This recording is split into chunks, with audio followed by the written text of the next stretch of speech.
পাকিস্তানের শাসনতান্ত্রিক সমস্যার সমাধানের জন্য 1969 সালের 10ই মার্চ রাওয়ালপিন্ডিতে একটি সর্বদলীয় বৈঠক আহ্বান করেন, যা গোল টেবিল বৈঠক নামে পরিচিত। মাওলানা আব্দুল হামিদ খান ভাসানী এবং জুলফিকার আলী ভুট্টো ছাড়া পাকিস্তানের আর সব রাজনৈতিক নেতাই এই গোল টেবিল বৈঠক করেন।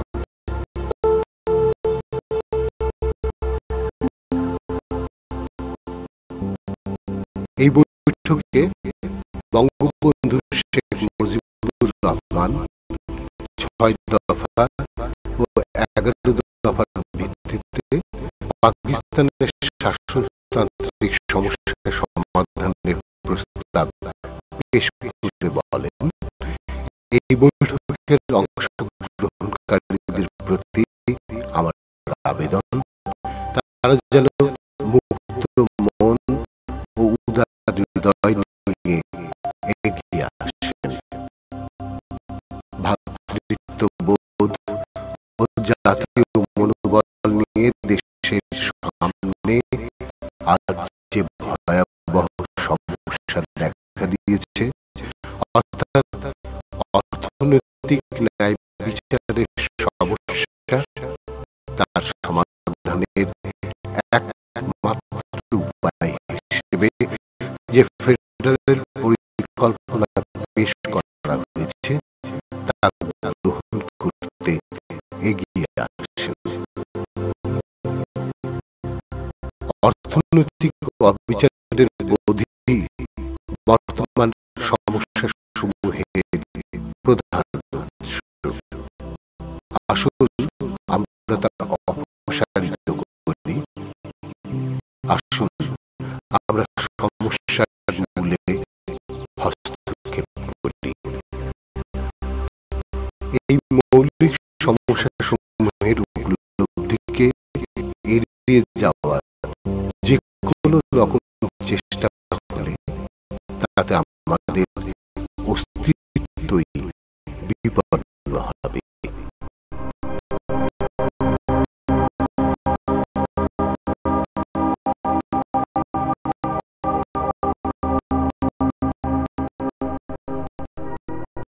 গোল টেবিল বৈঠকের ফলে পাকিস্তানের জটিল শাসনতান্ত্রিক সমস্যার কোনো সমাধান হল না। গোল টেবিল ব্যর্থ হয়, আর 25 মার্চ তারিখে আইয়ুব খান সেনাবাহিনীর প্রধান জেনারেল ইয়াহিয়ার কাছে ক্ষমতা দিয়ে বিদায় গ্রহণ করেন। পাকিস্তানে আবার প্রত্যক্ষ সামরিক শাসন প্রবর্তিত হয়।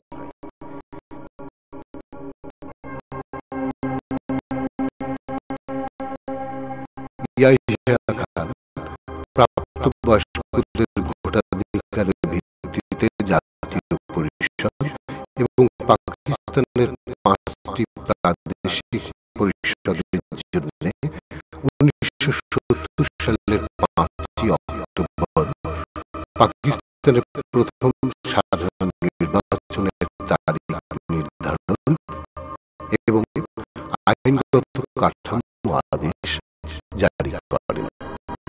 আর পূর্ব পাকিস্তানে আগস্ট মাসে ব্যাপক বন্যার পরিপ্রেক্ষিতে 7ই ডিসেম্বর জাতীয় পরিষদের এবং 17ই ডিসেম্বর প্রাদেশিক পরিষদের নির্বাচনের তারিখ স্থির হয়।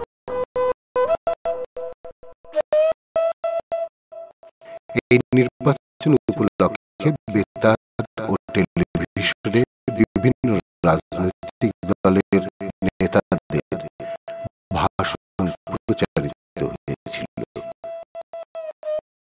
বঙ্গবন্ধু শেখ মুজিবুর রহমান তার ভাষণ শুনে বলেছিলেন, আমাদের সংগ্রাম চলবেই, কারণ আমাদের মূল লক্ষ্যে এখনো আমরা পৌঁছাইনি। জনগণকে ক্ষমতা অর্জন করতেই হবে। মানুষের উপর মানুষের শোষণ, অঞ্চলের উপর অঞ্চলের শোষণের অবসান ঘটাতেই হবে। আজকে জাতীয় সংকটের প্রধান কারণ দেশবাসীর রাজনৈতিক অধিকার হতে বঞ্চিত। Pakistan, Bengal and West Pakistan. দ্বিতীয়ত, জনগণের এক সংখ্যাগরিষ্ঠ অংশ বৈষম্যের কবলে পতিত। তৃতীয়ত, অঞ্চলে অঞ্চলে ক্রমবর্ধমান অর্থনৈতিক বৈষম্যের জন্য সীমাহীন অবিচারের উপলব্ধি জন্মেছে। এগুলি বাঙালিদের ক্ষোভ ও অসন্তোষের কারণ। বর্তমান অর্থনৈতিক ব্যবস্থায় শোষণ ও অবিচারের যে অসহনীয় কাঠামো সৃষ্টি করা হয়েছে, অবশ্যই তার আমূল পরিবর্তন করতে হবে। জাতীয় শিল্প সম্পদের শতকরা 60% অধিক আজ মাত্র 2 ডজন পরিবার করায়ত্ত করেছে। ব্যাংকিং সম্পদের শতকরা 80% এবং বীমা সম্পদের শতকরা 75% এ 2 ডজন পরিবারের কুক্ষিগত। ব্যাংকের লগ্নিকৃত অর্থের শতকরা 80% আজ শতকরা 3 জনের মধ্যে সীমাবদ্ধ।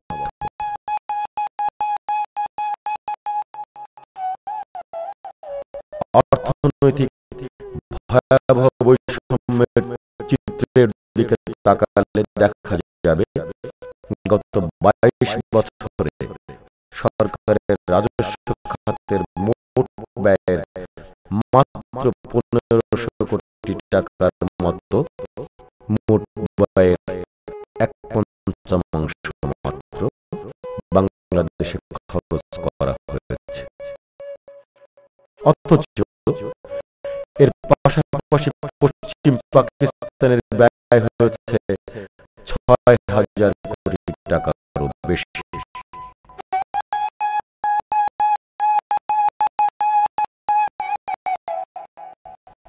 গত 22 বছরে পশ্চিম পাকিস্তান মাত্র 1300 কোটি টাকার বৈদেশিক মুদ্রা অর্জন করেছে, কিন্তু 3000 কোটি টাকার বৈদেশিক দ্রব্য তারা আমদানি করেছে।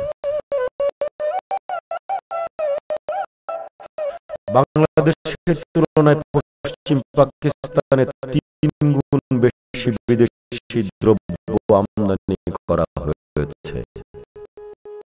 নিজস্ব বিদেশি মুদ্রা আয়ের চাইতেও পশ্চিম পাকিস্তান বাড়তি 2000 কোটি টাকা মূল্যের বাড়তি বিদেশি দ্রব্য আমদানি করতে পেরেছে। তার কারণ বাংলাদেশে অর্জিত 500 কোটি টাকার বিদেশি মুদ্রা পশ্চিম পাকিস্তান কুক্ষিগত করেছে।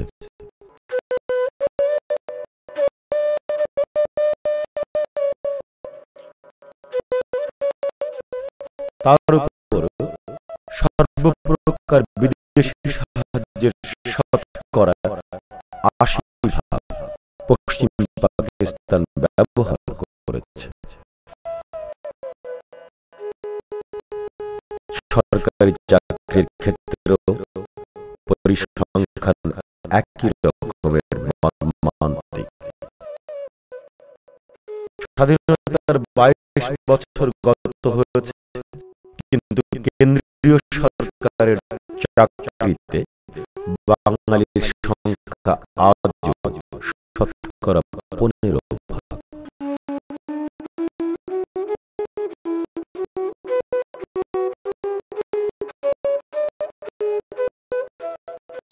দেশ রক্ষা সার্ভিসে বাঙালির সংখ্যা শতকরা 10% কম। সার্বিক অর্থনৈতিক ক্ষেত্রে এই প্রকট বৈষম্যের ফলে বাংলার অর্থনীতি আজ সম্পূর্ণরূপে ধ্বংসের মুখে। গত 22 বছর ধরে কেন্দ্রীয় সরকার দেশের অর্থনীতির যে কাঠামো গড়ে তুলেছেন, এসব অবিচার তারই পুঞ্জীভূত ফলশ্রুতি। এই অবিচার দূর করবার সাধ্য কেন্দ্রীয় সরকারের নেই।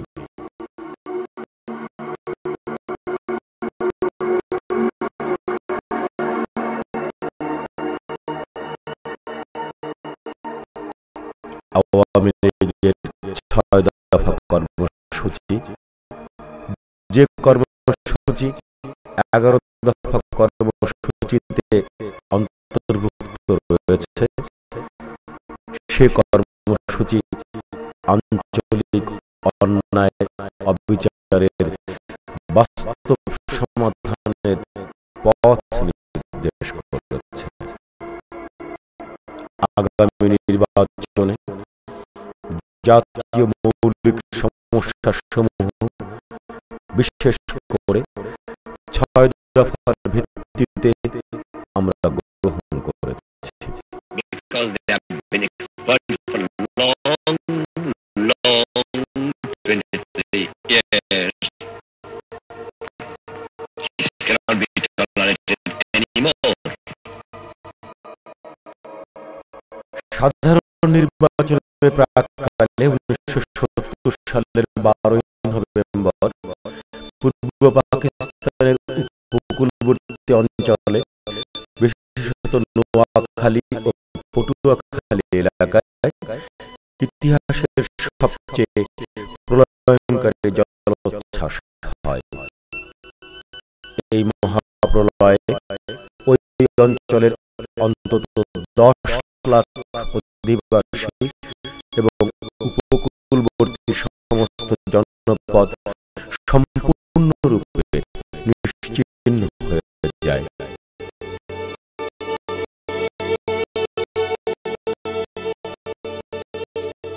কিন্তু প্রকৃতির এই নিষ্ঠুরতাকে ছাড়িয়ে যায় ইসলামাবাদ সরকারের হৃদয়হীন ও উদাসীন্য ও অবহেলা। বিদেশি প্রচার মাধ্যমগুলো ইতিহাসের এই বৃহত্তম ট্র্যাজেডির কাহিনী অবগত হয়ে সাহায্য নিয়ে এগিয়ে আসে।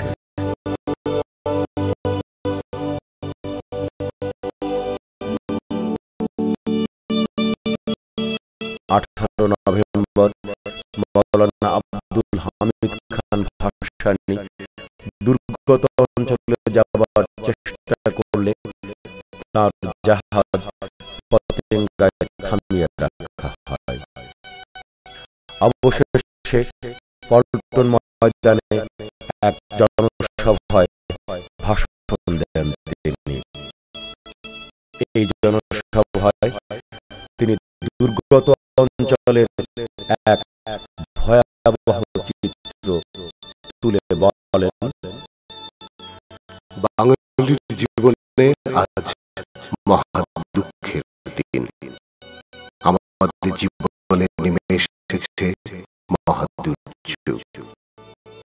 বিধ্বস্ত বিরান উন্মুক্ত আকাশের নিচে আমাদের অগণিত মা বোন উলঙ্গ হয়ে পড়ে আছে। বিরান জনপথে কোথাও কাপড় নেই। এই শীতের দিনে ধনী গরিব কারো মাথা গুজার ঘর নেই। হযরত নূহের জামানার পর এত বড় প্রলয় কাণ্ড মানুষের ইতিহাসে ঘটেনি। পূর্ব বাংলার উপকূলের 10 লক্ষ থেকে 12 লক্ষ নরনারী ও শিশু প্রাণ হারিয়েছে, কিন্তু মহাধ্বংস যজ্ঞের 10 দিন পরও প্রায় 4 লক্ষ লাশ পড়ে আছে। এদের দাফনের কোনো ব্যবস্থা নেই। গলিত লাশ ও মরা পশুর দুর্গন্ধের মধ্যে যারা এখনো আর্তনাদ করছে, আল্লাহর কুদরতেই তারা বেঁচে আছে। বিরান এলাকায় শুধু লাশ ও গলিত গবাদি পশুর অসহনীয় দুর্গন্ধ। কোথাও মানুষ নেই, কাক চিল ঘুঘু দেখা যায়নি। একটি গ্রামে 6,000 মানুষ ও ধান কাটার গোলযোগে শান্তি রক্ষার জন্য প্রেরিত 6 জন পুলিশের মধ্যে মাত্র একজন পুলিশ কনস্টেবল ছাড়া আর কেউ বেঁচে নেই। আমাদের লক্ষ লক্ষ ভাই বোনের মৃত্যু সংবাদ রেডিও পাকিস্তান ও সরকার আমাদের জানায়নি।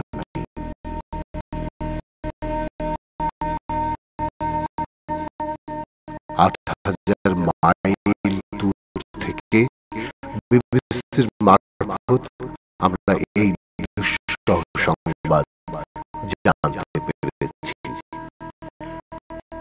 এছাড়া দুনিয়ার বিভিন্ন দেশ থেকে সাংবাদিক ও আলোকচিত্র শিল্পীরা এগিয়ে আসলেও আমাদের ইসলামাবাদের সরকার দুর্গত বাঙালির সাহায্যে এগিয়ে আসেনি। পাকিস্তানের জন্য, দেশের সংহতির জন্য আমরা আত্মত্যাগ করেছি, কিন্তু তার বিনিময়ে আমরা সরকারের হৃদয়হীনতার পরিচয় পেয়েছি। আমাদের দুঃখের দিনে একমাত্র ওয়ালি খান ছাড়া পশ্চিম পাকিস্তানের কোন নেতা এখানে আসেনি। বারবার প্রাকৃতিক দুর্যোগে সোনার বাংলা শ্মশান হয়ে গেছে। বাঙালির ঘরে আজ আর কিছুই নেই।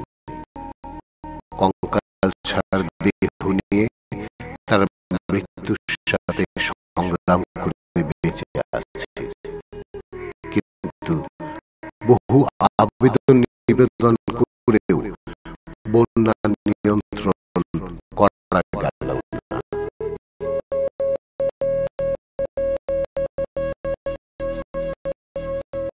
1970 সালের 23 নভেম্বর পল্টনে অনুষ্ঠিত এই জনসভায় মাওলানা ভাসানী পাকিস্তান সরকারের পদত্যাগ দাবি করেন।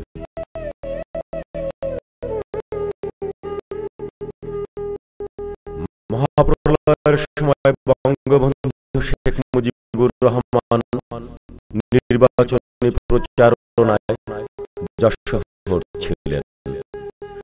প্রলয়ের সংবাদ পাওয়া মাত্র বঙ্গবন্ধু উপদ্রুত অঞ্চলে যাত্রা করেন এবং একটি লঞ্চ যোগে উপকূলবর্তী জেলা সমূহের দুর্গম অঞ্চল সমূহে 10 দিন সফর ও রিলিফ বিতরণ শেষে ঢাকায় ফিরে 26শে নভেম্বর এক জনাকীর্ণ সাংবাদিক সম্মেলনে পরিস্থিতির ভয়াবহতা বর্ণনা করেন।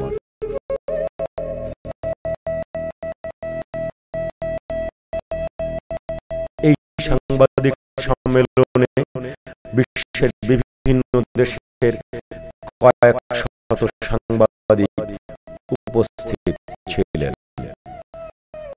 বঙ্গবন্ধু বলেন, বিপর্যয়ের 24 ঘন্টার মধ্যে যদি ব্যাপকভাবে উদ্ধার ও রিলিফ কার্য শুরু হতো, তাহলে ঘূর্ণিঝড়ের তাণ্ডব থেকে রক্ষা পেয়েও অনাহার, শীত ও চিকিৎসার অভাবে যে হাজার হাজার লোকের মৃত্যু হয়েছে, তাদের প্রাণ রক্ষা করা সম্ভব হতো। নৌবাহিনী যদি অবিলম্বে উপদ্রুত এলাকায় যেত, তাহলে তারা সাগরে ভেসে যাওয়া হাজার হাজার লোককে বাঁচাতে পারত। এ ধরনের রিলিফ ও উদ্ধার কার্য শুরু করতে ব্যর্থ হওয়া ক্ষমাহীন অপরাধ। এ নিষ্ঠুর অবহেলার কাহিনী এখানেই শেষ নয়। ঘূর্ণিঝড়ের 10 দিন পরেও ক্ষতিগ্রস্ত ব্যক্তিদের এক কোনা রিলিফও পৌঁছেনি। উপদ্রুত জনগণ গাছের শিকড় খেয়ে প্রাণ ধারণ করতে বাধ্য হয়েছে। ব্যাপক আকারে আমাশয় দেখা দিয়েছে এবং মহামারী কলেরা ছড়িয়ে পড়েছে।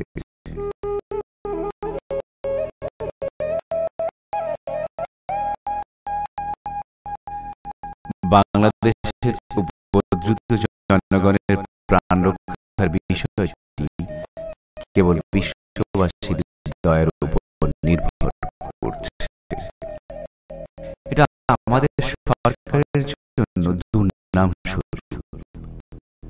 ঘূর্ণিঝড় উপদ্রুত জনগণের জন্য 5 কোটি টাকা বরাদ্দ করতে কেন্দ্রীয় সরকারের 10 দিন সময় লেগেছে।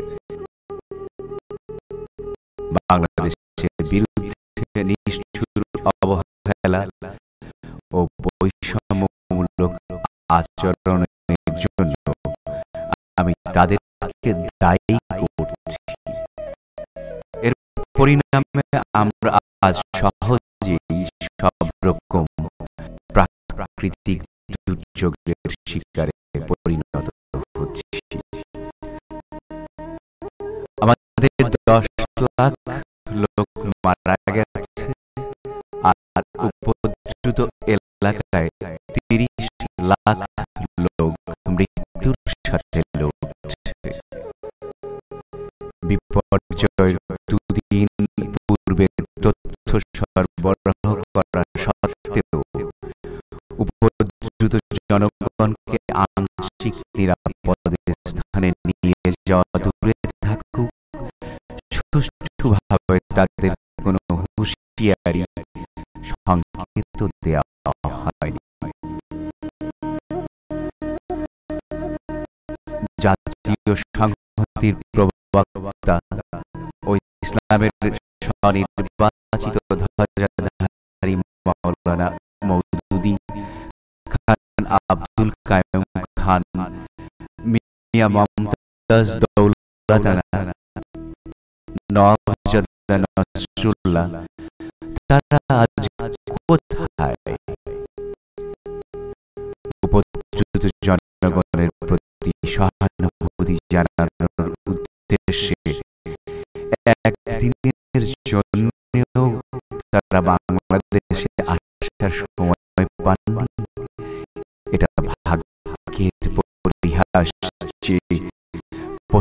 পশ্চিম পাকিস্তানে যখন খুব ভালো শস্য ফলেছে, তখন আমাদের কাছে খাদ্য শস্যের চালান এসেছে বিদেশ থেকে। যখন পশ্চিম পাকিস্তানে আমাদের উল্লেখযোগ্য সংখ্যক সৈন্য মোতায়েন রয়েছে, তখন পটুয়াখালীতে ঘূর্ণিঝড়ে নিহতদের লাশ কবর দিতে হচ্ছে ব্রিটিশ মেরিনদের। এটা আমাদের জন্য লজ্জাকর। আমরা আজ এই সংকল্প করছি যে উপকূলীয় এলাকায় আমাদের ভাইদের উপর যা ঘটেছে, ভবিষ্যতে তার ঘটতে দেয়া যায় না। এই ঐতিহাসিক বিপর্যয় বাংলাদেশের 7 কোটি মানুষের করুণ অবস্থা বিশ্ববাসীর সামনে তুলে ধরেছে। পটুয়াখালী, ভোলা ও নোয়াখালীর অনেক স্থানেই মোট জনসংখ্যার শতকরা 20 থেকে 25 ভাগের বেশি রক্ষা পায়নি। বেঁচে যারা আছেন তারাও আজ সম্পূর্ণ নিঃস্ব। আহতদের ক্ষত স্থানগুলোতে পচন ধরেছে। ক্ষয়ক্ষতির পরিমাণ ও প্রাণহানির সঠিক হিসাব নিরূপণের জন্য কোন উল্লেখযোগ্য চেষ্টা চালানো হয়নি। তথাকথিত দুর্গম এলাকায় রিলিফ দ্রব্য পৌঁছানোর জন্য সরকার বিশেষ কোনো চেষ্টা করেনি। বিশ্বের যে সমস্ত দেশ এই বিপদের দিনে দুর্গতদের সাহায্য দিয়েছে, বাংলাদেশের মানুষ চিরদিন তাদের প্রতি কৃতজ্ঞ থাকবে।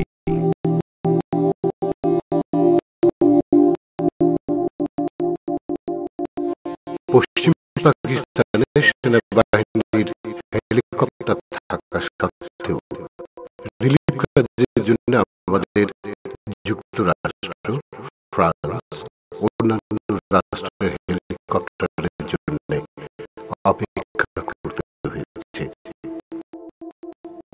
বিশ্বব্যাপী বিভিন্ন ব্যক্তি ও দাতব্য প্রতিষ্ঠান উপদ্রুতদের জন্য অর্থ সংগ্রহ করলেও আমাদের জনগণের রক্ত শোষণ করে ধনী হওয়া 22 পরিবারের কেউ উল্লেখযোগ্য সাহায্য দেয়নি।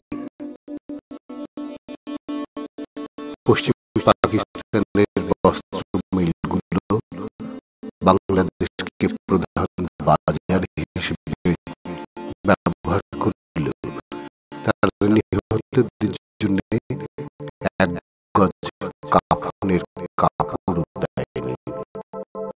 এই জন্য কি আমরা গত 2 দশক যাবৎ আমাদের সম্পদের শতকরা 72 ভাগ পশ্চিম পাকিস্তানে ব্যয় করেছি? এই জন্যই কি আমরা আমাদের বাজেটের শতকরা 60 ভাগ দেশ রক্ষা খাতে ব্যয় করেছি?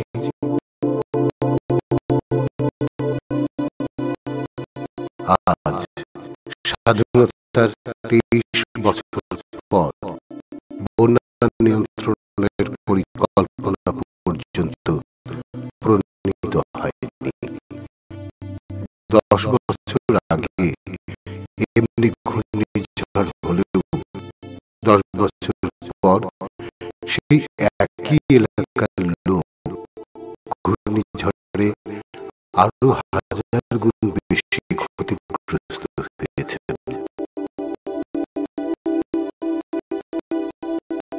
ঘূর্ণিঝড় উপদ্রুত এলাকার নিরাপদ আশ্রয় স্থল নির্মাণের জন্য গত 10 বছরে 20 কোটি টাকা পাওয়া গেল না, অথচ ইসলামাবাদে বিলাসবহুল ভবন নির্মাণের জন্য 200 কোটি টাকার বেশি পাওয়া গেছে।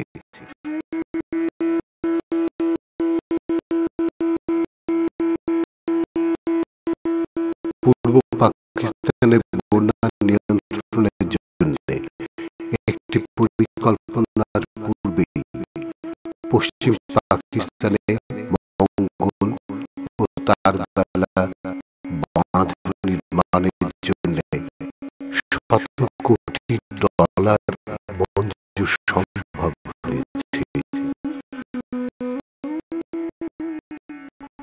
বাংলাদেশের জনগণের বিরুদ্ধে এখনো এক ষড়যন্ত্র চলছে।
আমলাতান্ত্রিক কায়েমি স্বার্থবাদী ক্ষমতাসীন মহল আর সেই পুরনো চক্রই এই ষড়যন্ত্রে লিপ্ত, কিন্তু তারা জানে না নির্বাচন নিয়ে যদি কোনো খেলা শুরু হয় তাহলে তা আগুন নিয়ে খেলার সামিল হবে।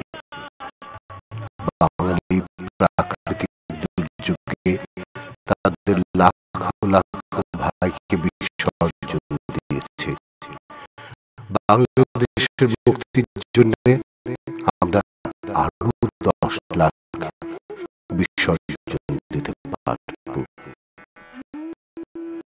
আমরা এখন নিশ্চিত যে প্রাকৃতিক ধ্বংসলীলার হাত থেকে বাংলাদেশের জনগণকে বাঁচাতে হলে 6 দফা আর 11 দফার ভিত্তিতে আমাদের পূর্ণ আঞ্চলিক স্বায়ত্ত শাসন অর্জন করতেই হবে। নির্বাচনের মাধ্যমেই হোক কিংবা নির্বাচন ব্যর্থ হলে জাগ্রত জনতার শক্তির মাধ্যমেই হোক ক্ষমতা জনগণকে জয় করতেই হবে। বাংলাদেশের জনগণের দাবিকে আর অস্বীকার করা যাবে না।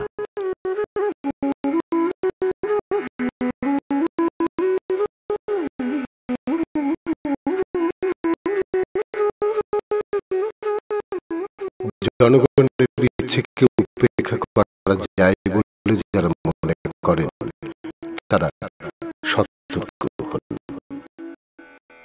বাংলাদেশ জেগেছে।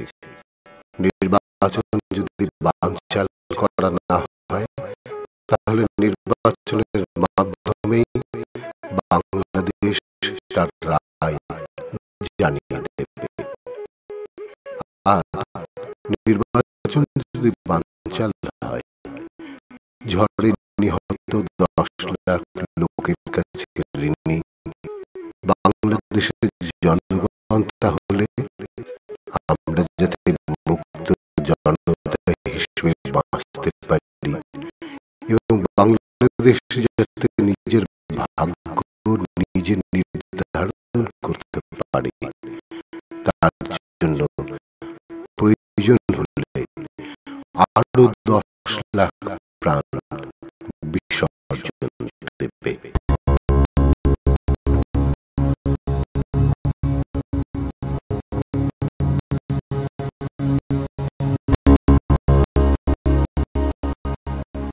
বস্তুত ওই মহাপ্রলয়জনিত পরিস্থিতিতে পূর্ব পাকিস্তানের প্রতি কেন্দ্রীয় পাকিস্তান সরকারের ক্ষমাহীন উদাসীনতা পূর্ব পাকিস্তানের 7.5 কোটি বাঙালির কাছে এই সত্যই স্পষ্ট করে তুলল যে বাঙালিদের মুক্ত জনতা হিসেবে জীবনযাপনের অর্থাৎ নিজেদের ভাগ্য নিজেদের নির্ধারণ ছাড়া আর কোনো পথ খোলা নেই।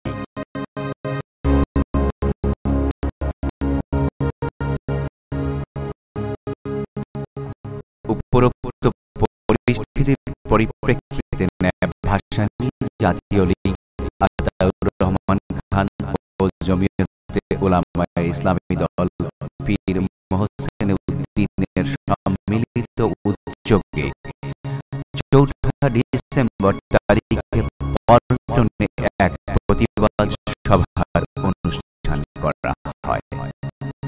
ওই সভায় বক্তৃতা প্রসঙ্গে মাওলানা আব্দুল হামিদ খান ভাসানী স্বাধীন পূর্ব পাকিস্তান প্রতিষ্ঠার দাবি উত্থাপন করেন। মাওলানা ভাসানী ওই সভায় বলেন, মুসলিম লীগের ঐতিহাসিক লাহোর প্রস্তাবে পাকিস্তানের অন্তর্ভুক্ত প্রদেশগুলোকে নিয়ে সার্বভৌম রাষ্ট্র গঠনের কথা বলা হয়েছিল। উভয় পাকিস্তানের প্রদেশগুলো স্বাধীনভাবে রাষ্ট্র চালাবে, কেউ কাউকে বাধা দিতে পারবে না। কিন্তু বিগত 23 বছরে ভারতের 10 কোটি মুসলমানের সেই সম্মিলিত দাবি ঐতিহাসিক লাহোর প্রস্তাবের প্রতি বিশ্বাসঘাতকতা করা হয়েছে। রাজনৈতিক দল ওয়াদা করে তা পালন না করলে তার মতো জঘন্য বিশ্বাসঘাতকতা আর কি হতে পারে? 7 কোটি বাঙালির দাবি আইনসঙ্গত। এ দাবি ছিল ভারতের 10 কোটি মুসলমানদের দাবি। এছাড়া আমাদের এই ন্যায়সঙ্গত দাবির প্রতি দুনিয়ার 300 কোটি মানুষের সমর্থন থাকবে। আমাদের সংগ্রামে কেউ বাধা দিলে আমরা তা বরদাস্ত করব না। স্বাধীন পূর্ব পাকিস্তানের দাবি চাপ সৃষ্টির দাবি নয়, আমাদের সংগ্রাম জীবন মরণের সংগ্রাম। পূর্ব পাকিস্তানের 14 লক্ষ মানুষ সামুদ্রিক জলোচ্ছ্বাসে প্রাণ দিয়েছে।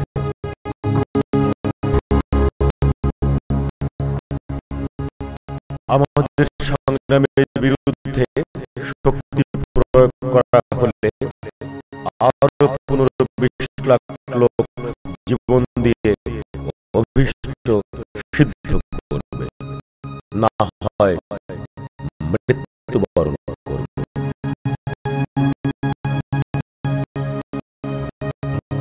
উক্ত সভায় বক্তৃতা প্রসঙ্গে আতাউর রহমান খান দিন মাওলানা ভাসানীর উপরোক্ত দাবির সমর্থন জ্ঞাপন করেন।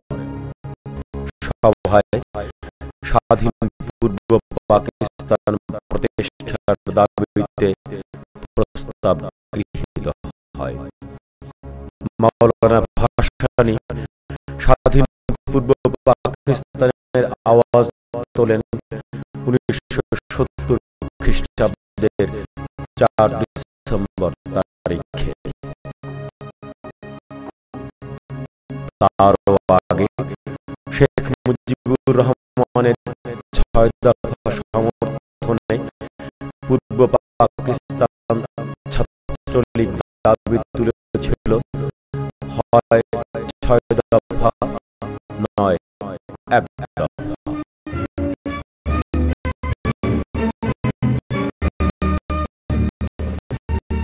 1968-1969 খ্রিস্টাব্দে গণ অভ্যুত্থানের সময় বামপন্থীদের স্লোগান ছিল স্বাধীন জনগণতান্ত্রিক পূর্ব বাংলা কায়েম কর। 17 ডিসেম্বর জাতীয় পরিষদের নির্বাচনের পূর্ব মুহূর্তে ছাত্রলীগ 4 ডিসেম্বর তারিখে রাজবন্দীদের মুক্তির দাবিতে এক জনসভায় আওয়াজ তোলে কৃষক শ্রমিক অস্ত্র ধরো, বাংলাদেশ স্বাধীন কর, গণবাহিনী গঠন করো, বাংলাদেশ স্বাধীন কর।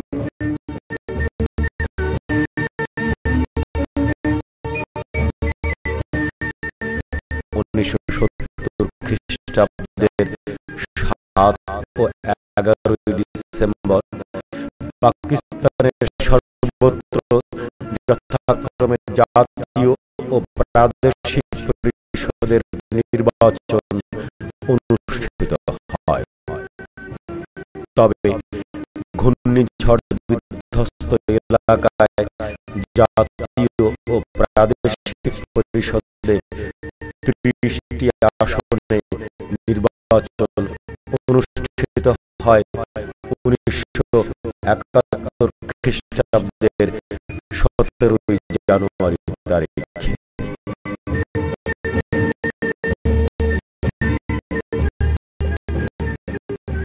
এই নির্বাচনে বঙ্গবন্ধু শেখ মুজিবুর রহমানের নেতৃত্বে আওয়ামী লীগ 6 দফা দাবির গণভোট ইস্যুর ভিত্তিতে নির্বাচনে প্রতিদ্বন্দ্বিতা করে।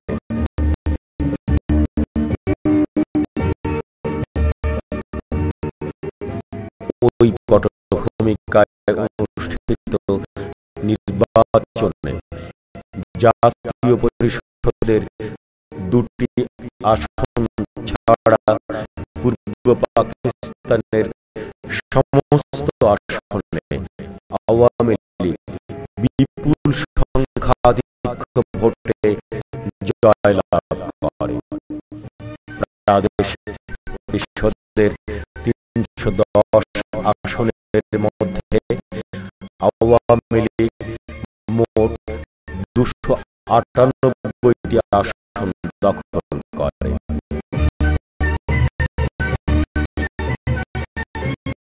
এই নির্বাচনে পূর্ব পাকিস্তানের জনগণ আওয়ামী লীগের 6 দফা দাবির পক্ষে সুস্পষ্ট রায় দান করে।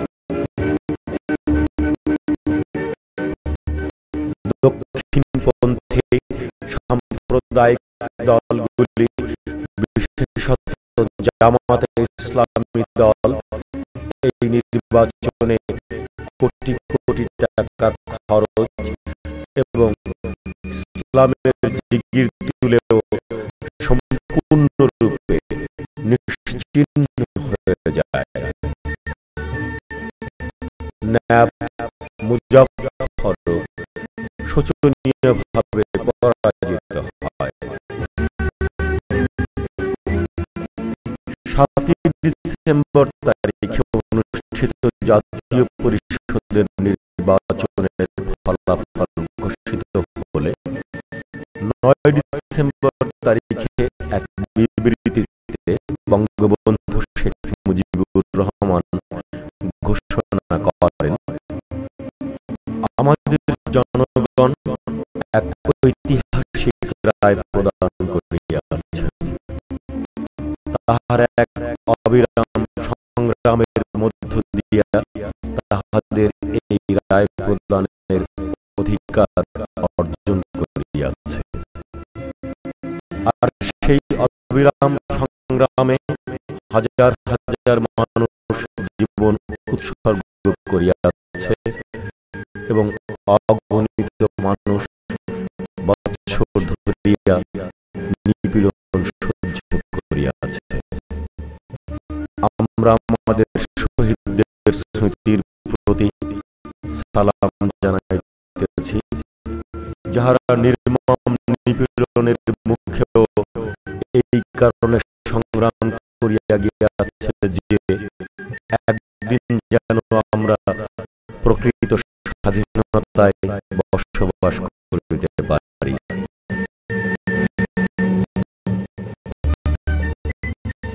আওয়ামী লীগের বিরাট বিজয় প্রকৃতপক্ষে বাংলাদেশের লক্ষ লক্ষ নিপীড়িত মানুষের বিজয়।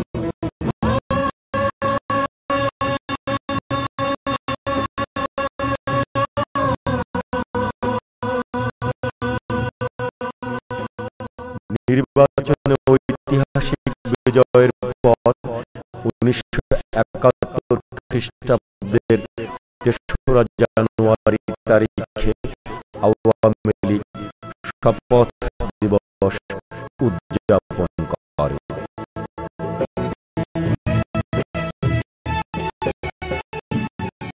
ওই দিন রমনা রেসকোর্স মাঠে এক ঐতিহাসিক জনসভায় আওয়ামী লীগের নির্বাচিত সদস্যগণ শপথ গ্রহণ করেন।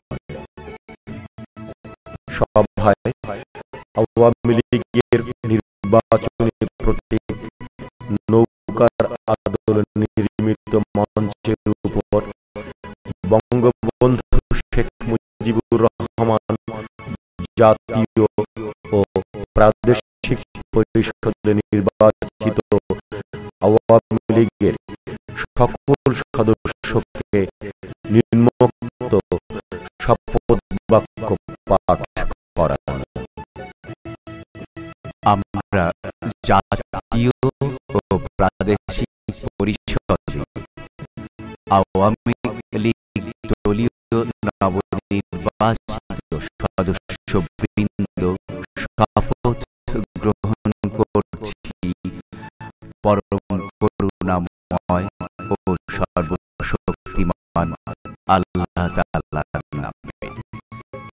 আমরা শপথ গ্রহণ করছি সেই সব বীর শহীদের ও সংগ্রামী মানুষের নামে যারা আত্মাহুতি দিয়ে ও চরম নির্যাতন নিপীড়ন ভোগ করে আজ আমাদের প্রাথমিক বিজয়ের সূচনা করেছে।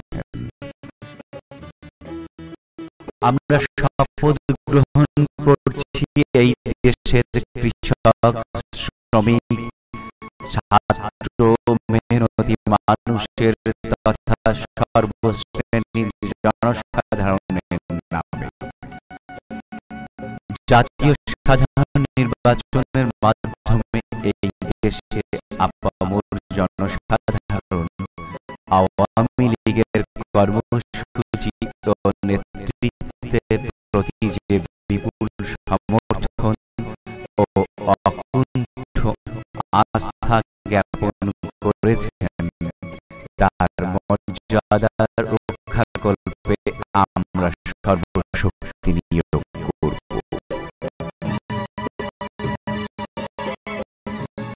6 দফা ও 11 দফা কর্মসূচির উপর প্রদত্ত গণরায়ের প্রতি আমরা একনিষ্ঠরূপে বিশ্বস্ত থাকব এবং শাসনতন্ত্রে ও বাস্তব প্রয়োগে 6 দফা কর্মসূচি ভিত্তিক স্বায়ত্তশাসন ও 11 দফা কর্মসূচির প্রতিফলন ঘটাতে সর্বশক্তি নিয়োগ করব। আওয়ামী লীগের নীতি, আদর্শ, উদ্দেশ্য ও কর্মসূচির প্রতি অবিচল আনুগত্য জ্ঞানপূর্বক আমরা অঙ্গীকার করছি যে অঞ্চলে অঞ্চলে ও মানুষে মানুষে বিরাজমান চরম রাজনৈতিক, অর্থনৈতিক ও সামাজিক বৈষম্যের চির অবসান ঘটিয়ে শোষণমুক্ত এক সুখী সমাজের বুনিয়াদ করব এবং অন্যান্য অবিচার দূর করে সত্য ও ন্যায় প্রতিষ্ঠার জন্য নিরলস প্রচেষ্টা চালিয়ে যাব। জনগণ অনুমোদিত আমাদের কার্যক্রমে প্রতিবন্ধকতা সৃষ্টির প্রয়াসে যে কোনো মহল ও অশুভ শক্তির বিরুদ্ধে আমরা প্রবল প্রতিরোধ আন্দোলন গড়ে তুলব এবং সাধারণ মানুষের অধিকার প্রতিষ্ঠা কল্পে যে কোনো রূপ ত্যাগ স্বীকার করত আপোষহীন সংগ্রামের জন্য আমরা সর্বদা প্রস্তুত থাকব। আল্লাহ আমাদের সহায় হন। জয় বাংলা, জয় পাকিস্তান।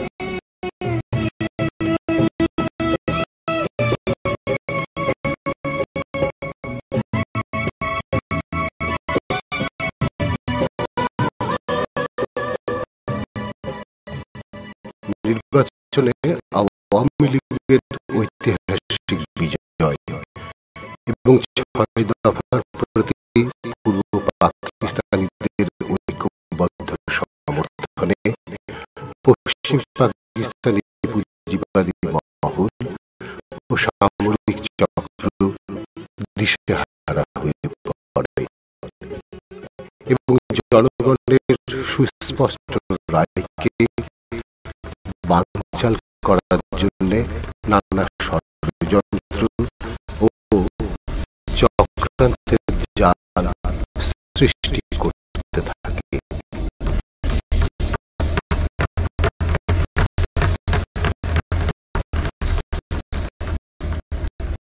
পাকিস্তানি পুঁজিবাদী মহল এবং তাদের প্রতিনিধি জুলফিকার আলী ভুট্টো ও জেনারেল ইয়াহিয়া খান এক মহাপরিকল্পনা প্রণয়ন করে।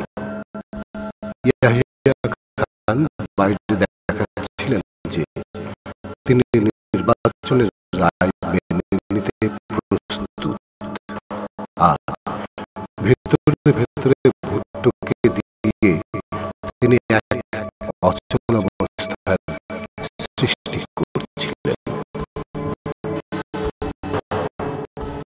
নির্বাচনের পরে জেনারেল ইয়াহিয়া খান 1971 খ্রিস্টাব্দের 11 জানুয়ারি তারিখে ঢাকা আগমন করেন এবং 12 ও 13 জানুয়ারি তারিখে শেখ মুজিবুর রহমানের সঙ্গে এক বৈঠক করেন।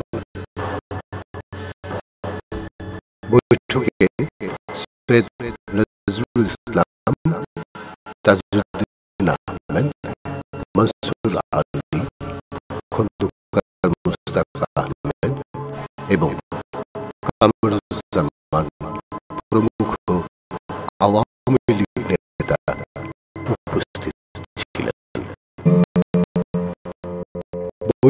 শেষে শেখ মুজিবুর রহমান সাংবাদিকদের জানান যে আলোচনা সন্তোষজনক হয়েছে এবং প্রেসিডেন্ট খুব শিগগিরই ঢাকায় জাতীয় পরিষদের অধিবেশন আহ্বানে সম্মত হয়েছেন।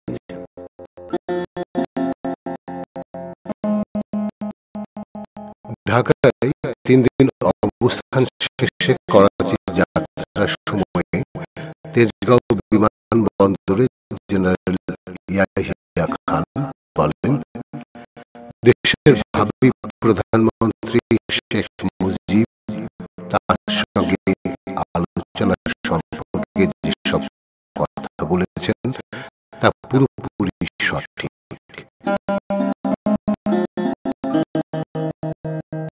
ঢাকা থেকে ফিরে ইয়াহিয়া খান 17 জানুয়ারি তারিখে লারকানা গমন করেন এবং জুলফিকার আলী ভুট্টোর লারকানাস্থ বাসভবন আল মুর্তাজায় তার সঙ্গে এক দীর্ঘ আলোচনায় মিলিত হন।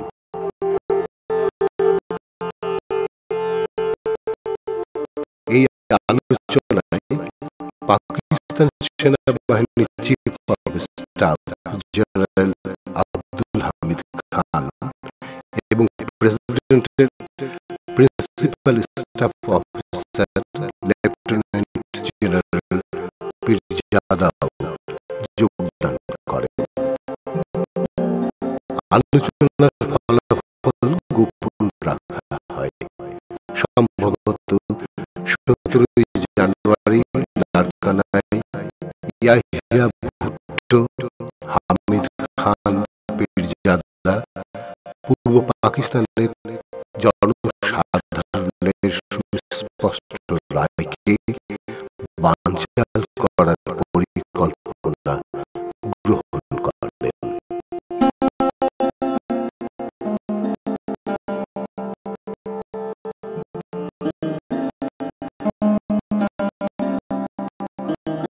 জানুয়ারি মাসের শেষ দিকে ভুট্টো তার দলবল নিয়ে ঢাকায় আসেন এবং 27 ও 28 জানুয়ারি তারিখে বঙ্গবন্ধু শেখ মুজিবুর রহমান ও আওয়ামী লীগ নেতৃবৃন্দের সঙ্গে বৈঠকে মিলিত হন।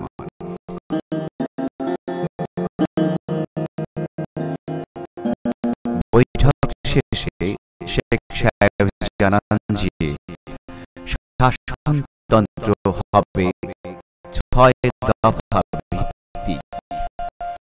তিনি 15 ফেব্রুয়ারির মধ্যে জাতীয় পরিষদের অধিবেশন আহ্বানের দাবি জানান। ভুট্টো সাহেব বলেন, আরো আলোচনার প্রয়োজন। তিনি ফেব্রুয়ারির শেষ দিকের আগে পরিষদের অধিবেশন আহ্বানের বিরোধিতা করেন। ঢাকায় অবস্থানকালেই ভুট্টো এক সাংবাদিক সম্মেলনে লাহোর প্রস্তাবের ভিত্তিতে পূর্ব বাংলার স্বায়ত্ত শাসনের দাবিকে অযৌক্তিক বলে উল্লেখ করেন। এর বিরুদ্ধে প্রতিবাদ জানান আতাউর রহমান খান ও লেফটেন্যান্ট কর্নেল মোয়াজ্জেম হোসেন।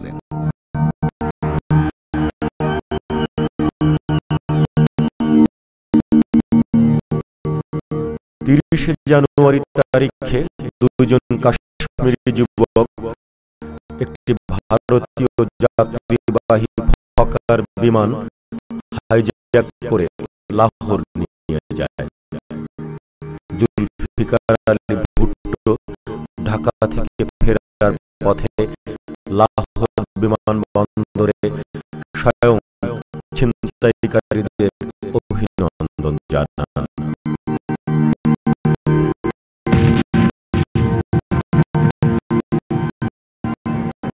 তেসরা ফেব্রুয়ারি তারিখে বিমানটি লাহোর বিমানবন্দরে ধ্বংস করে দেওয়া হয়। ফলে তেসরা ফেব্রুয়ারি থেকে ভারত সরকার ভারতের উপর দিয়ে পূর্ব ও পশ্চিম পাকিস্তানের মধ্যে বিমান চলাচল বন্ধ করে দেয়।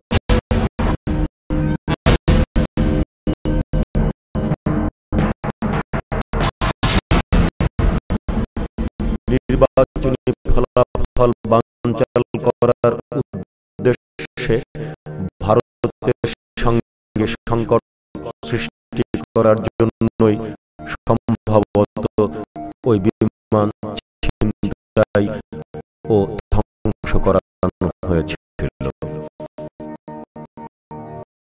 ভারতীয় যাত্রীবাহী বিমানটি লাহোর বিমানবন্দরে ধ্বংস করে দেওয়ায় বঙ্গবন্ধু শেখ মুজিবুর রহমান এক বিবৃতিতে তার নিন্দা করেন। উদ্ভূত পরিস্থিতি যাতে কেউ নিজেদের স্বার্থ হাসিলের কাজে লাগাতে না পারে সেজন্য তিনি তদন্তের দাবি জানান। ওই ঘটনার ফলে পূর্ব ও পশ্চিম পাকিস্তানের মধ্যে পিআই এর বিমান চলাচল বন্ধ হয়ে গেলে মাওলানা ভাসানী এক বিবৃতিতে ওই সমস্যার সমাধান সম্পর্কে বলেন যে লাহোর প্রস্তাব বাস্তবায়নের মধ্য দিয়ে স্বাধীন সার্বভৌম পূর্ব পাকিস্তান রাষ্ট্র প্রতিষ্ঠা করাই তার সমাধানের পথ।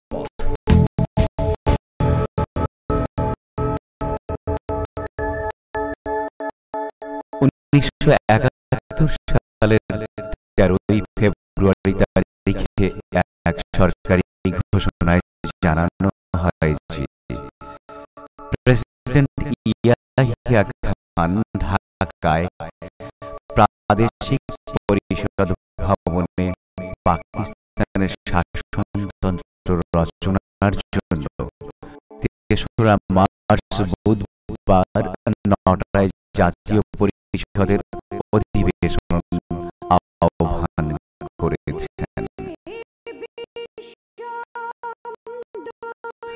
15 ফেব্রুয়ারি তারিখে ঢাকায় আওয়ামী লীগের জাতীয় ও প্রাদেশিক পরিষদ এবং কেন্দ্রীয় ও প্রাদেশিক কার্যকর কমিটির সদস্যদের এক যৌথ সভায় বঙ্গবন্ধু শেখ মুজিবুর রহমানকে জনগণের আশা আকাঙ্ক্ষা ও অধিকার আদায়ের জন্য যে কোনো পন্থা গ্রহণের পূর্ণ অধিকার প্রদান করা হয়।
অন্যদিকে 15 ফেব্রুয়ারি তারিখে ভুট্টো এক সাংবাদিক সম্মেলনে বলেন যে আওয়ামী লীগের 6 দফার ব্যাপারে আপোষ বা পুনর্বিন্যাসের আশ্বাস পাওয়া না গেলে তার দল জাতীয় পরিষদের আসন্ন ঢাকা অধিবেশনে যোগদান করতে পারবে না।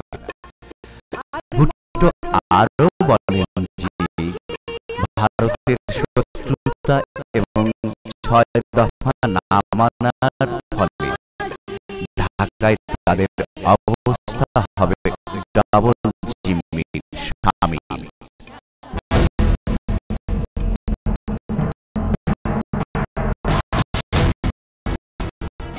17 ফেব্রুয়ারি তারিখে ভুট্টো করাচিতে পিপলস পার্টির কেন্দ্রীয় অফিসে এক সাংবাদিক সম্মেলনে বলেন, 3রা মার্চ ঢাকায় জাতীয় পরিষদের যে অধিবেশন শুরু হচ্ছে, বর্তমান পরিস্থিতিতে পিপলস পার্টির জন্য তাতে যোগদান করা একেবারেই অর্থহীন। 18 ফেব্রুয়ারি তারিখে ভুট্টো তার সহকর্মীদের উদ্দেশ্যে এক ভাষণে বলেন, আওয়ামী লীগ, পিপলস পার্টি ও সশস্ত্র বাহিনী, দেশে এই 3টি শক্তি আছে। আমরা কোন চতুর্থ শক্তির কথা স্বীকার করি না। ভুট্টো জাতীয় পরিষদের অধিবেশনে যোগদান করতে অস্বীকৃতি জ্ঞাপন করলে প্রেসিডেন্ট ইয়াহিয়া খান গুরুত্বপূর্ণ জাতীয় বিষয়াদি আলোচনার জন্য ভুট্টোকে আমন্ত্রণ জানান। 1971 সালের 19 ফেব্রুয়ারি তারিখে রাওয়ালপিন্ডিতে ভুট্টো এবং ইয়াহিয়া খানের মধ্যে 5 ঘণ্টা ব্যাপী এক বৈঠক হয়। সম্ভবত এই বৈঠকে বাংলাদেশে পাক বাহিনীর কার্যক্রমের নীল নকশা চূড়ান্তভাবে অনুমোদন করা হয়।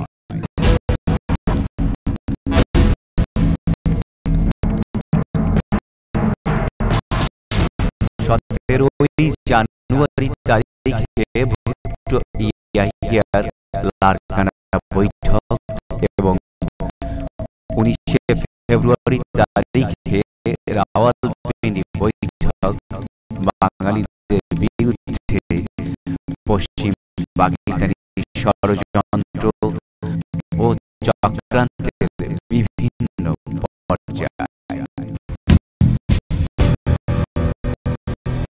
রাওয়ালপিন্ডি থেকে করাচি ফিরে গিয়ে ভুট্টো স্পষ্ট জানিয়ে দেন যে জাতীয় পরিষদের ঢাকা অধিবেশনে যোগদান না করার সিদ্ধান্ত পরিবর্তনের কোনো ইচ্ছে তার নেই।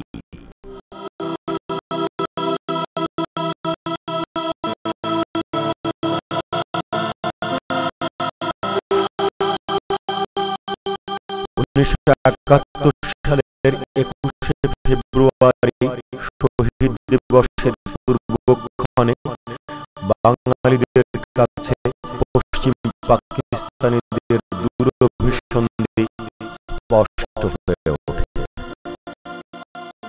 আল মুজাহিদি পরিচালিত বাংলা ছাত্রলীগ মহান 8 ফাল্গুন 21 ফেব্রুয়ারি উপলক্ষে স্বাধীন সার্বভৌম গণবাংলা কায়েম করার ডাক দিয়ে একটি প্রচারপত্র প্রকাশ করে।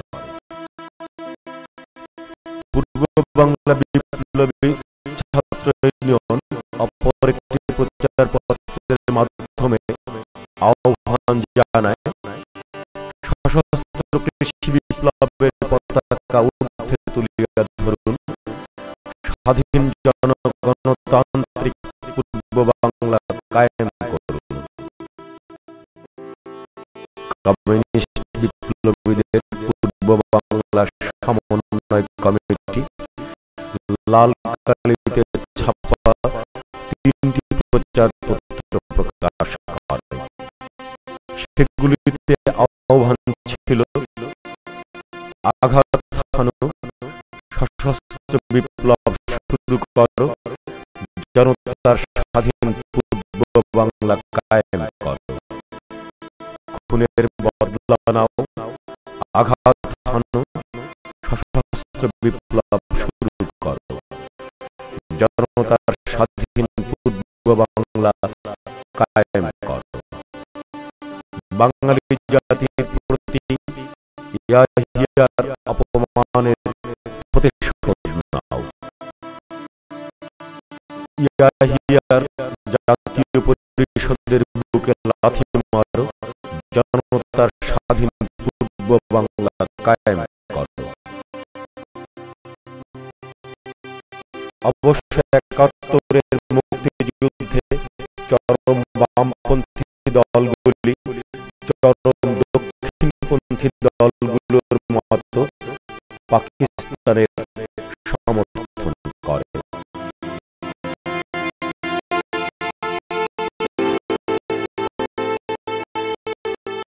১৯৭১ সালে ২১শে ফেব্রুয়ারি শহীদ দিবস বাঙালি জাতির কাছে আসন্ন সংগ্রামের সম্ভাবনায় বিশেষ তাৎপর্যমণ্ডিত হয়ে ওঠে। বাঙালি আর কোন বছর ২১শে ফেব্রুয়ারিতে এমন একতা ও দৃঢ় সংকল্পবদ্ধ এবং মুক্তির আকুলতায় উদ্দীপ্ত হয়নি। ৭১-এর ২১শে ফেব্রুয়ারিতে কেন্দ্রীয় শহীদ মিনারে জনতার উদ্দেশ্যে বঙ্গবন্ধু শেখ মুজিবুর রহমান যে ভাষণ দেন, তার মধ্য দিয়ে আসন্ন সংগ্রামের জন্য বাঙালি জাতির দৃঢ় প্রত্যয় ঘোষিত হয়। বঙ্গবন্ধু সেদিন মধ্যরাতে শহীদ মিনারে ২১-এর উন্মেষ লগ্নে মশালের আগুনে উদ্দীপ্ত হয়ে বলেছিলেন,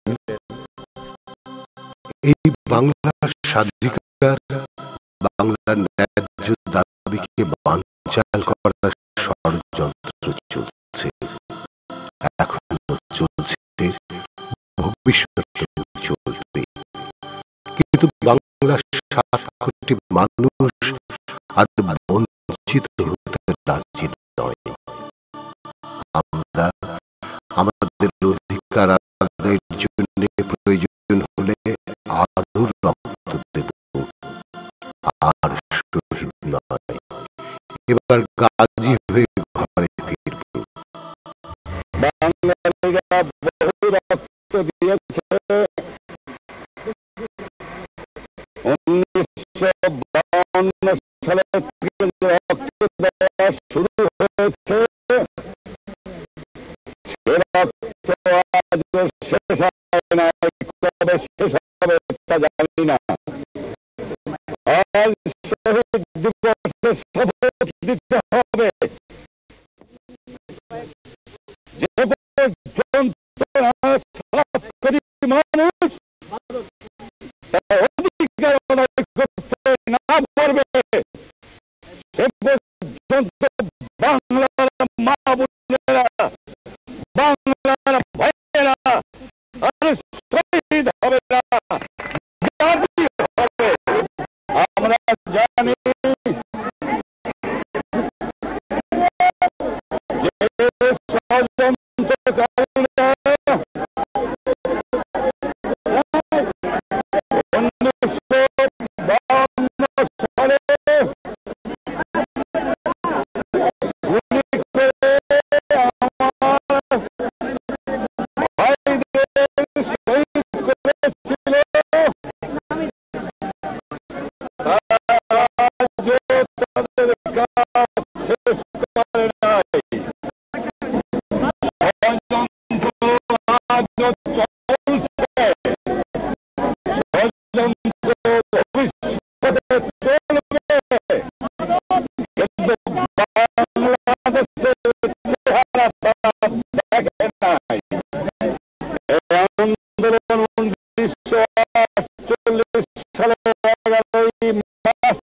থেকে শুরু হয়। 1952 সালে আমাদের ভাইয়েরা রক্ত দিয়ে প্রমাণ করে বাংলা ভাষাকে অমর্যাদা করতে আমরা দেব না। রক্তের বিনিময়ে বাংলাকে রাষ্ট্রভাষা করব। ইনশাআল্লাহ বাংলা রাষ্ট্রভাষা হয়েছে। যারা বাংলার স্বাধিকারকে দামাতে চায়, যারা বাংলার সংস্কৃতি, বাংলার মানুষকে লুট করতে চায়, কলোনি করতে চায়, বাজার করতে চায়, এত বিজয়ে পরাজয় ষড়যন্ত্র করতে চায়, তাদের জেনে রাখা উচিত যে 1952 সালের বাঙালি আর 1971 সালের বাঙালির মধ্যে পার্থক্য আছে। বাংলার ঘরে ঘরে আজ দুর্গ গড়ে তুলতে হবে। ষড়যন্ত্রকারীদের বিরুদ্ধে হবে আমাদের সংগ্রাম। মানুষ জন্ম নেয় মৃত্যুর জন্য, তেমনি আমি আপনাদের কাছে বলছি, এই বাংলার মানুষ রক্ত দিয়ে আমাকে আগরতলা মামলা থেকে মুক্ত করে এনেছে। আমিও আপনাদের জন্য নিজের রক্ত দিতে দ্বিধা করব না। বাংলার সম্পদ আর লুট হতে দেব না।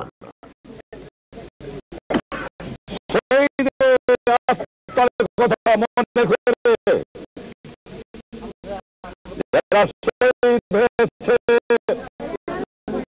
1952 সালে, 54 সালে অত্যাচার, 58 সালে অত্যাচার, 62 সালে শহীদ, 17 জুনের শহীদ, গত গণ আন্দোলনের শহীদ, নাম না জানা অজানা কত ভাইয়ের রক্ত গিয়েছে। বাংলার ঘরে ঘরে আজ শহীদ হচ্ছে মানুষ। বাংলার ঘরে ঘরে যান, প্রস্তুত হয়ে যান।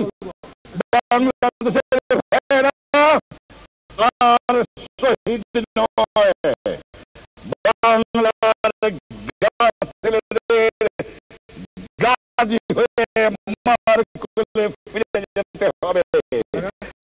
তাই শহীদ দিবসে আজ আমরা শপথ নিয়েছি, রক্ত দেব, দাবি ছাড়ব না, দাবি আদায় করে ছাড়ব। আপনাদের কাছে বিদায় নিচ্ছে রাত্রেবেলা। জানি কবে দেখা হয় আপনাদের সঙ্গে। আপনারা প্রস্তুত হয়ে যান। ইনশাআল্লাহ যখন রক্ত দিতে শিখেছি, বাংলাদেশ তার দাবি আদায় করবে। আসসালামু আলাইকুম।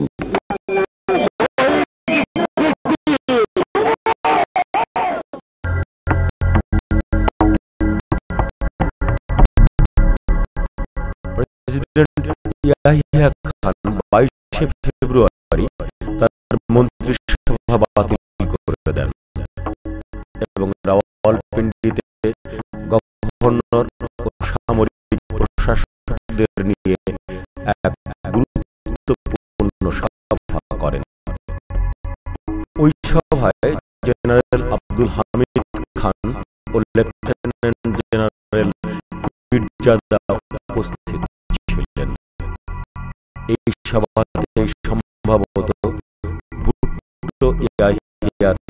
লারকানা ও রাওয়ালপিন্ডি পরিকল্পনা কার্যকর করার ব্যবস্থা চূড়ান্ত করে।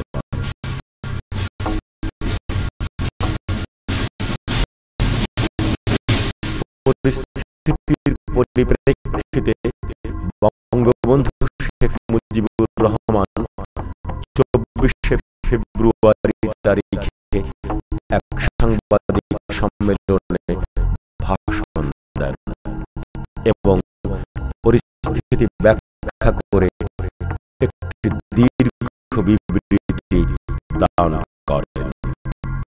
তাতে তিনি বলেন, গত সপ্তাহে জাতি যে ধরনের রাজনৈতিক নাট্যাভিনয় প্রত্যক্ষ করেছে তা বন্ধ হওয়া দরকার। জনসাধারণের নির্বাচিত প্রতিনিধিদের শাসনতন্ত্র ও তাদের হাতে ক্ষমতা হস্তান্তর বানচালের উদ্দেশ্যে ইচ্ছাকৃতভাবে কৃত্রিম সংকট সৃষ্টি করা হচ্ছে।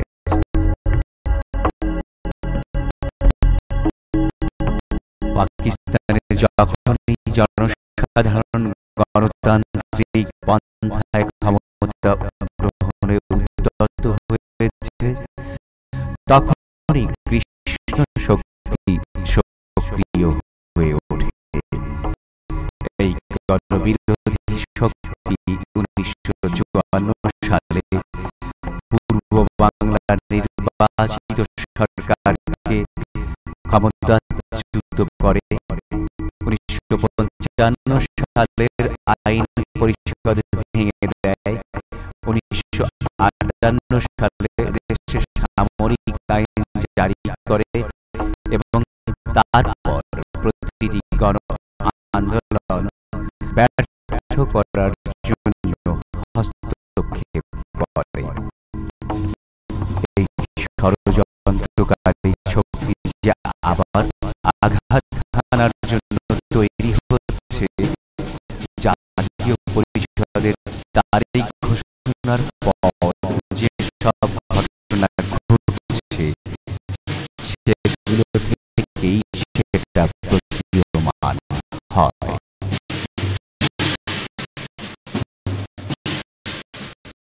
জনাব জে ভুট্টোর পিপলস পার্টি আকস্মিকভাবে এমন সব ভঙ্গিমা ও উক্তি করতে শুরু করেছে যা জাতীয় পরিষদের স্বাভাবিক কাজে বাধা সৃষ্টি করে শাসনতান্ত্রিক পদ্ধতি বানচালের প্রবণতাই উদ্ঘাটন করে। এভাবে জনসাধারণের হাতে ক্ষমতা হস্তান্তর বানচালের চেষ্টা করা হচ্ছে। বাংলাদেশের জাগ্রত জনতাকে, কৃষক, শ্রমিক ও ছাত্র জনগণকে বিজয় বানচালের ষড়যন্ত্র প্রতিরোধ করার জন্য প্রস্তুত হতে হবে। আমরা যে ক্ষমতাকে স্বীকার করি তা হচ্ছে জনগণের ক্ষমতা। জনগণ সকল স্বৈরাচারীকে নতি স্বীকারে বাধ্য করেছে, কারণ স্বৈরাচারী ক্ষমতার দম্ভ জাগ্রত জনগণের সংকল্পবদ্ধ আঘাতের কাছে টিকে থাকতে পারে।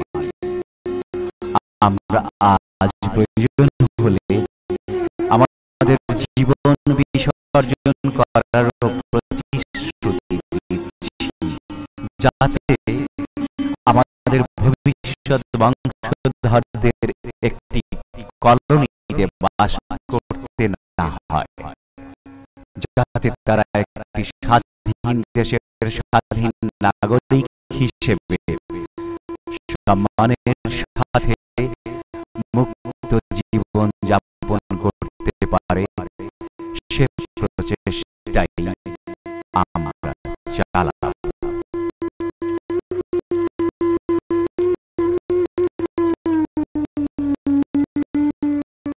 কিন্তু বঙ্গবন্ধু শেখ মুজিবুর রহমানের উপরিউক্ত সতর্কবাণী সত্ত্বেও পশ্চিম পাকিস্তানি ষড়যন্ত্রের অবসান হয়নি। 26শে ফেব্রুয়ারি করাচি প্রেসিডেন্ট হাউজে মধ্যাহ্নভোজ সভায় ভুট্টো ইয়াহিয়ার মধ্যে সলা পরামর্শ হয়।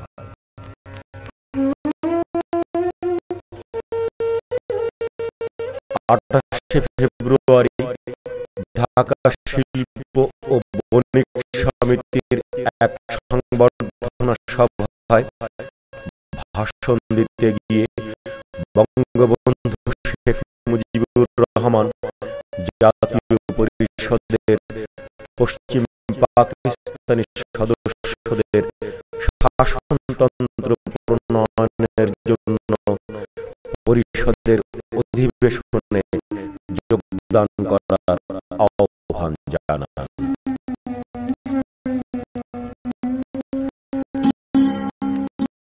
একদিন লাহোরে এক জনসভায় ভুট্টো হুমকি দেন যে তার দলের কোন সদস্য যদি পরিষদ অধিবেশনে যোগদান করে তাহলে দলের কর্মীরা ওই সদস্যকে নিশ্চিহ্ন করে দেবে।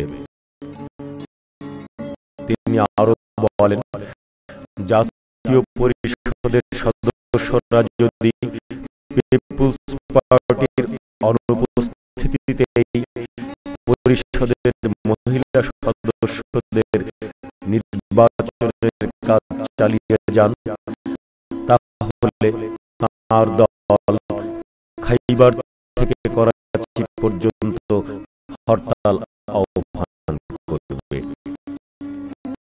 হরতালের দিন একটি দোকান খোলা রাখতে দেওয়া হবে না। জাতীয় পরিষদের যেসব পশ্চিম পাকিস্তানি সদস্য অধিবেশনে যোগদানের জন্য ইতোমধ্যে ঢাকায় এসেছিলেন, ঢাকা থেকে ফিরে গেলে তিনি তাদের বিরুদ্ধে প্রতিশোধ নেওয়ারও হুমকি দেন।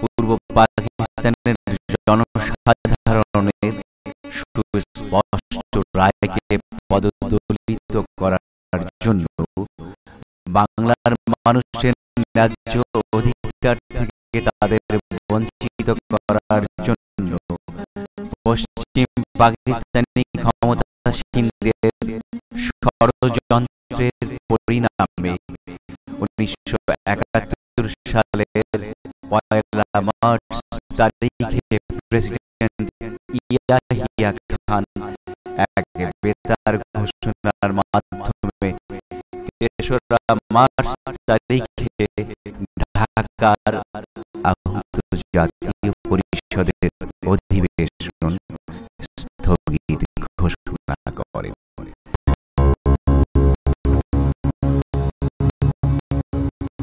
তিনি তার ভাষণে বলেন, আমি আমার জাতীয় পরিষদের উদ্বোধনী অধিবেশনের তারিখ 3রা মার্চ নির্ধারণের সিদ্ধান্ত ঘোষণা করেছিলাম। বিগত কয়েক সপ্তাহে অবশ্য আমাদের রাজনৈতিক নেতৃবৃন্দের মধ্যে কয়েকটি বৈঠক অনুষ্ঠিত হয়েছে, কিন্তু আমাকে দুঃখের সাথে বলতে হচ্ছে যে ঐক্যমত্যে পৌঁছবার পরিবর্তে আমাদের কোনো নেতা অনমনীয় মনোভাব প্রদর্শন করেছে।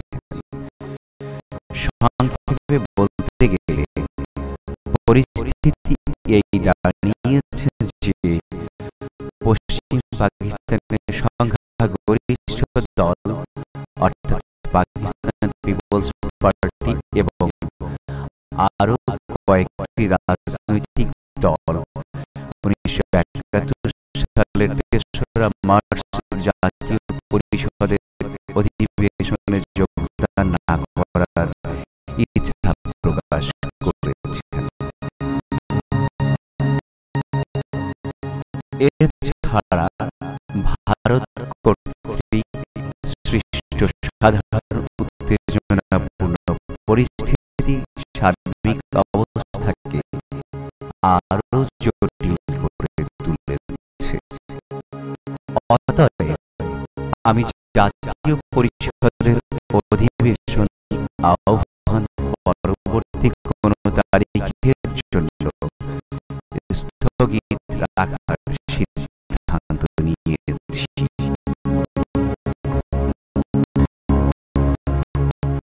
জেনারেল ইয়াহিয়া খানের ওই ঘোষণার পরে পূর্ব পাকিস্তান গভর্নর পদ থেকে ভাইস অ্যাডমিরাল আহসানকে অপসারণ করেন। সামরিক প্রশাসক জেনারেল সাহেবজাদা ইয়াকুবকে গভর্নরের দায়িত্ব প্রদান করা হয়। ইয়াহিয়া খান কর্তৃক বেতারের মাধ্যমে জাতীয় পরিষদের অধিবেশন বাতিল ঘোষণার সঙ্গে সঙ্গে ঢাকার সমস্ত মানুষ বিক্ষোভে ফেটে পড়ে এবং তারা রাস্তায় বেরিয়ে আসে। ঢাকা সঙ্গে সঙ্গে একটি বিক্ষুব্ধ মিছিল নগরীতে পরিণত হয়।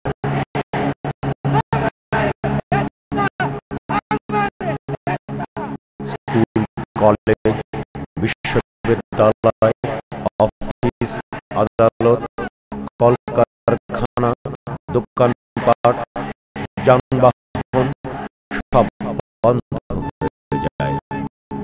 সংগ্রামী জনতার কাফেলা চারদিক থেকে বাইতুল মুকাররম ও জিন্নাহ এভিনিউর দিকে আসতে থাকে।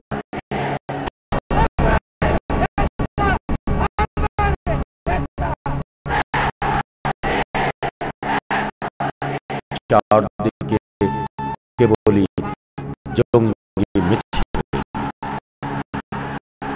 শেষ পর্যন্ত হোটেল পূর্বাহ্নের সামনে এক বিক্ষুব্ধ জনসমুদ্রের সৃষ্টি হয়। ওই হোটেলে তখন আওয়ামী লীগের সভা চলছিল। বঙ্গবন্ধু শেখ মুজিবুর রহমান জনতাকে ধৈর্য হারা না হয়ে পরিস্থিতি মোকাবেলার জন্য আহ্বান জানান, কিন্তু জনতা অবিলম্বে